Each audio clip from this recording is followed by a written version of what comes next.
Telangana sir ప్రక్రియపై CM Revanth Reddy serious అయ్యారు. Congress party ప్రజాప్రతినిధులు కీలక నేతలతో నిర్వహించిన జూమ్ సమావేశంలో గట్టి హెచ్చరికలు జారీ చేశారు.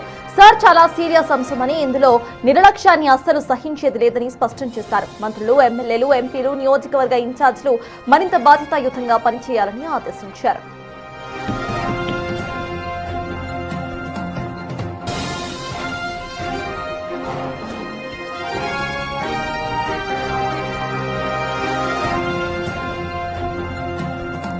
జిల్లాల వారీగా జరిగిన అవగాహన సదస్సులపై తన దగ్గర పూర్తి నివేదిక ఉందని చెప్పిన సీఎం, కొందరు నాయకుల నిర్లక్ష్యం వల్ల పార్టీకి నష్టం జరుగుతూ ఉంటే చూస్తూ ఊరుకోమని హెచ్చరించారు.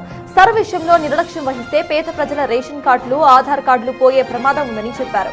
పేదలకు అన్యాయం జరగనివ్వద్దని ఆదేశించారు. పార్టీ లైన్ దాటిన వారికి ప్రత్యామ్నాయంగా వేరే ఇన్ఛార్జ్లను నియమిస్తామని నాయకులకు 10 రోజుల సమయం ఇస్తున్నట్లుగా డెడ్ లైన్ ను విధించారు.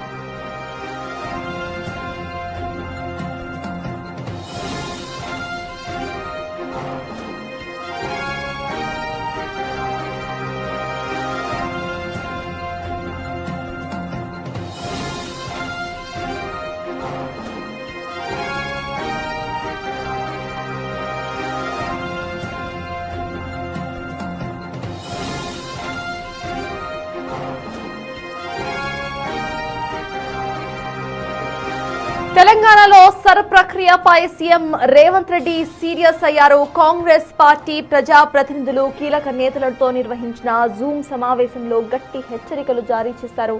సర్ చాలా సీరియస్ అంశమని, ఇందులో నిర్లక్ష్యాన్ని అస్సలు సహించేది లేదని స్పష్టం చేశారు. మంత్రులు, ఎమ్మెల్యేలు, ఎంపీలు, నియోజకవర్గ ఇన్ఛార్జ్లు మరింత బాధ్యతాయుతంగా పనిచేయాలని ఆదేశించారు. ఇక జిల్లాల వారీగా జరిగిన అవగాహన సదస్సులపై తన దగ్గర పూర్తి నివేదిక ఉందని చెప్పిన సీఎం, కొందరు నాయకుల నిర్లక్ష్యం వల్ల పార్టీకి నష్టం జరుగుతూ ఉంటే చూస్తూ ఊరుకోమని హెచ్చరించారు. సర్ విషయంలో నిర్లక్ష్యం వహిస్తే పేదల రేషన్ కార్డులు, ఆధార్ కార్డులు పోయే ప్రమాదం సైతం ఉందని అన్నారు. పేదలకు అన్యాయం జరగనివ్వద్దని ఆదేశించారు. పార్టీ లైన్ దాటిన వారికి ప్రత్యామ్నాయంగా వేరే ఇన్ఛార్జ్లను నియమిస్తామని అన్నారు.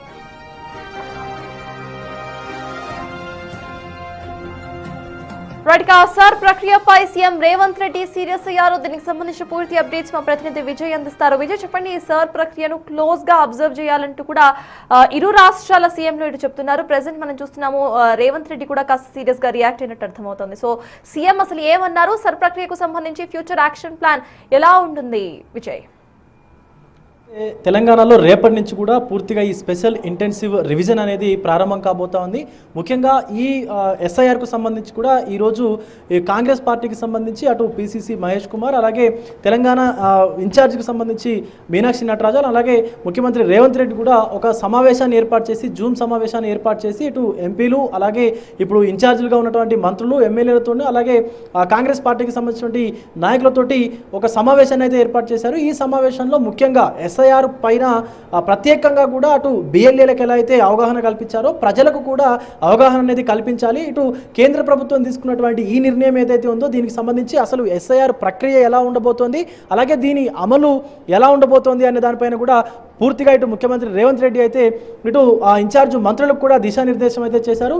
ముఖ్యంగా అటు పార్లమెంట్ ఇన్ఛార్జీలు కావచ్చు, ఇటు ఏదైతే మంత్రులు ఇన్ఛార్జ్గా ఉన్నటువంటి మంత్రులు ఎవరైతే ఉన్నారో వాళ్ళు కనుక సరిగా పనిచేయకపోతే కనుక ఖచ్చితంగా వారిపైన కూడా చర్యలు తీసుకునేటువంటి అవకాశం ఉంది అని అయితే గట్టిగా అయితే తేల్చి చెప్పినటువంటి సందర్భం కూడా కనిపిస్తూ ఉంది. అయితే ముఖ్యంగా ఇక్కడ ఎస్ఐఆర్ పైనే కాకుండా ఎలక్షన్స్ ఇక్కడ దగ్గరలో లేవని చెప్పి ఎవరు కూడా లైట్ తీసుకోవద్దు, ఎవరు కూడా అంటే కొంత నిర్లక్ష్యం అనేది వ్యవహరించొద్దు. ఒకవేళ కనుక నిర్లక్ష్యం అనేది వ్యవహరిస్తే, నిర్లక్ష్యంగా కనుక ఉంటే కనుక ఖచ్చితంగా వాళ్ళపైన కూడా చర్యలు తీసుకుంటామంటూ కూడా ముఖ్యమంత్రి అయితే హెచ్చరికలు జారీ చేసినటువంటి సిచ్యువేషన్స్ ఉన్నాయి. అండ్ ముఖ్యంగా కాంగ్రెస్ పార్టీ రాబోయేటువంటి రోజుల్లో ఎలక్షన్స్ తీసుకోవాల్సినటువంటి జాగ్రత్తలు కావచ్చు, అలాగే ముఖ్యంగా ఈ సమావేశంలో ప్రధానంగా చర్చకు వచ్చినటువంటి అంశాన్ని తీసుకున్నట్లయితే ఎస్ఐఆర్ పైనే ఈ యొక్క సమావేశం అయితే కొనసాగిందనే చెప్పాలి. సో దాంట్లో ప్రధానంగా ఈ బిఎల్ఏలకు ఆల్రెడీ ట్రైనింగ్ సెషన్స్ కంప్లీట్ చేశారు కాబట్టి ఆ బిఎల్ఏల ద్వారా ప్రజలకు కూడా అవగాహన కల్పించాలి. ముఖ్యంగా కాంగ్రెస్ కార్యకర్తలకు కావచ్చు, లేకపోతే ఎవరైతే ఆ బూతుల్లో ఉన్నటువంటి బిఎల్ఏలకు సంబంధించినటువంటి అలొకేట్ చేసినటువంటి బూత్ లెవెల్లో ఏదైతే ఏజెంట్స్ ఉన్నారో వారికి సంబంధించి కూడా ప్రతి ఒక్కరూ ప్రజాప్రతినిధులతో పాటు ఎమ్మెల్యేలు కావచ్చు, మంత్రులు కావచ్చు, ప్రతి ఒక్కరు కూడా ఈ ఎస్ఐఆర్ పైన అవగాహన అనేది కల్పించాలి. ఒకవేళ కనుక అలా చేయకపోతే కనుక ఖచ్చితంగా వారిపైన చర్యలు అయితే ఖచ్చితంగా ఉంటాయంటూ ముఖ్యమంత్రి అయితే కొంత ఘాటుగానే వ్యాఖ్యానించారు. Sartaj. Yes thank you Vijay.